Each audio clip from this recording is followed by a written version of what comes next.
stressful. I think didn't the wife, Karen, she lost about £9, didn't she? Yes. By taking sugar out of her life. And husband and son as well. It all went particularly well. Josh. Yeah, Josh. Yeah, Josh at school. We used to Josh enjoy and the Lucozade rather than water, but we won him over. This month, Mark Harper from Camberley in Surrey is going to try and reduce his stress levels. Hi, Mark. Hi, Mark. Hello there, you all right? Yeah, good to have you on. So, describe the situation, because I would imagine lots of people listening to this now will be thinking, I'm stressed, my work-life balance isn't right, and you're not coming on here, Mark, and saying, look at me, I've got the most stressed life in the world. What you got in contact with Five Live to say, I need a little bit of help, so describe your situation to us. Yeah, I just want some point in the right direction, really. I've got twins that are coming up for 3 and a 7-year-old. We had an extension on our house it should have been finished in November, and it was finished because they walked off 3/4 of the way through. So we've had that all over Christmas. Plus, I changed my job at the beginning of January, which probably wasn't the best move in the world, but in hindsight. But it's all just trying to get on top of you, and the kids aren't sleeping, and so on and so on. It then Which means you're not spiral. sleeping, doesn't it? Essentially. Correct. Yeah. So how are you feeling? Tired, exhausted, desperate for help. All of the above, really. It's an ongoing saga. I know there will be light at the end of the tunnel, and I'll look back and it'll be, it's all right, and the kids are great, and all the rest of it. It's just, at the moment, it's just relentless at the moment. But there we go. So you started a new job a few weeks ago. You've got twins who are, 2.5? Yeah. So you've got a 7-year-old as well. Yeah. And you've got an extension. So it's 3/4 of the way finished. Are you having to finish this off yourself? I'm doing quite a lot of it, like sanding, painting, patios, fencing, every spare minute kind of thing. So you come home from your new job, try and sort the kids out with your wife. Getting about 7, half 7. Wow. Trying to have a spot of dinner, and then go out and start doing some sanding or some painting or whatever it might be. Yeah, and then every weekend. But it's difficult with the kids, because then the kids we got this weekend, I was trying to do some stuff in the garden, and they're out there trying to hit each other with hammers. You have to stop that, take them back inside. It's an ongoing. It is what it is. So I'm sure many people listening to this thinking this is my life at the same time as well. So how is this affecting? Obviously, it's affecting your sleep, as you say. What about relationships with your wife and your family and your friends? My friends almost take a back seat. We haven't really done much with lots of people for a long, long time, just purely because at weekends it's just literally, we might go out as a family, go somewhere for the day, but the rest of the time it's just literally, let's try and get as many of these jobs done, because the house has had a knock-on effect. So that's taken up since before Christmas. We've been doing house jobs. So then the kids get more fractures because they're not getting out and running around and burning off energy. Has a knock-on effect. Luckily, me and my wife are really, really strong, which is really important. But like this morning, for argument's sake, I woke up to bodies scattered around our room with 3 kids sleeping on the floor in our room. They've been in 3 times during the night. We've taken it turns walking them back, and then they all come back in during the night and just fallen asleep on the floor. It's like... Oh.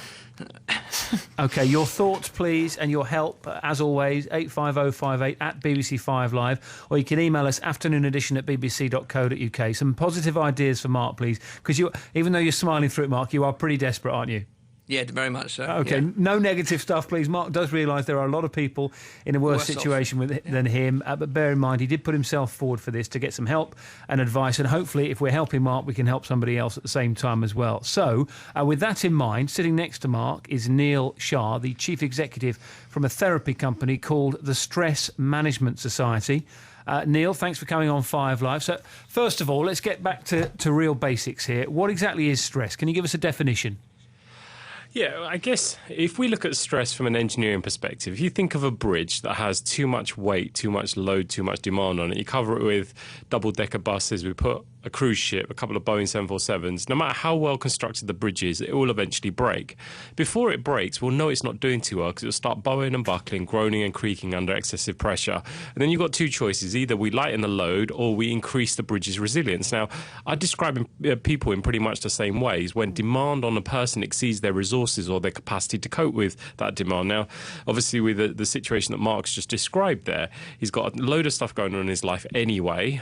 He's got a young family, he's got a family life, he's got work pressures, and now he's got the added burden of the extension that hasn't been finished.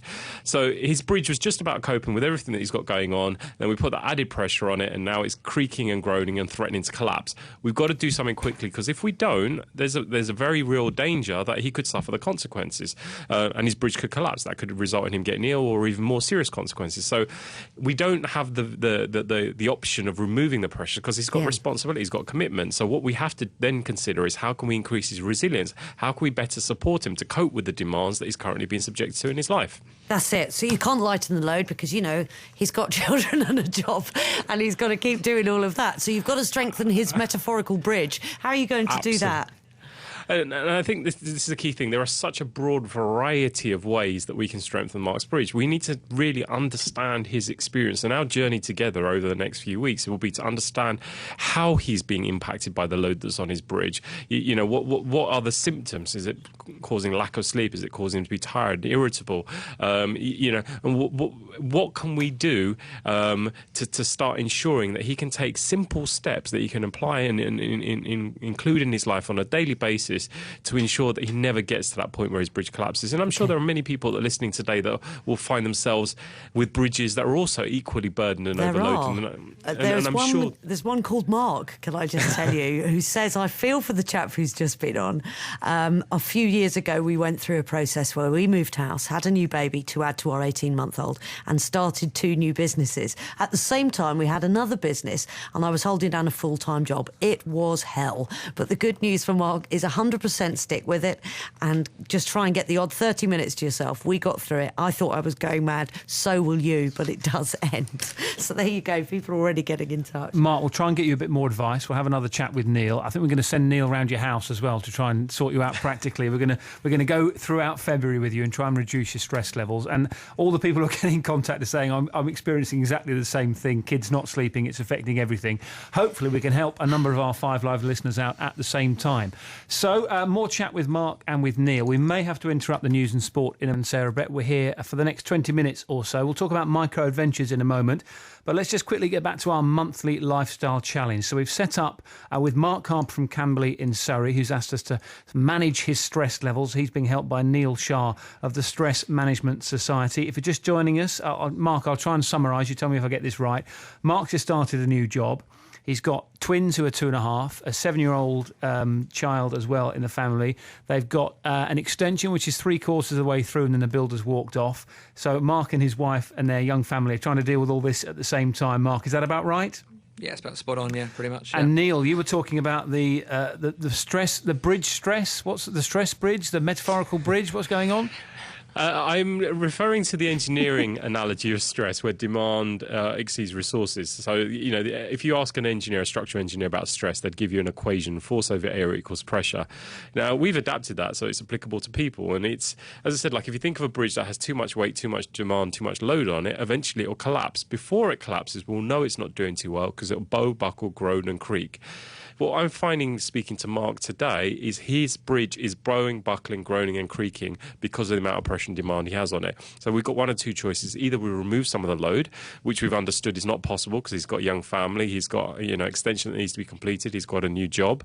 So the only other option we have is to shore it up, to strengthen the bridge, to better support it, to cope with the demand that it's being subjected to, and in turn increase Mark's resilience. So that's where we find ourselves, to look at what can we do to better equip Mark to cope with the demands in his life. Well, Mark is getting lots of support from our listeners. Nikki in Shoreditch says, my husband and I are mostly taking a tag team approach to life, so one of us will deal with the kids, the other one gets on with stuff around the house.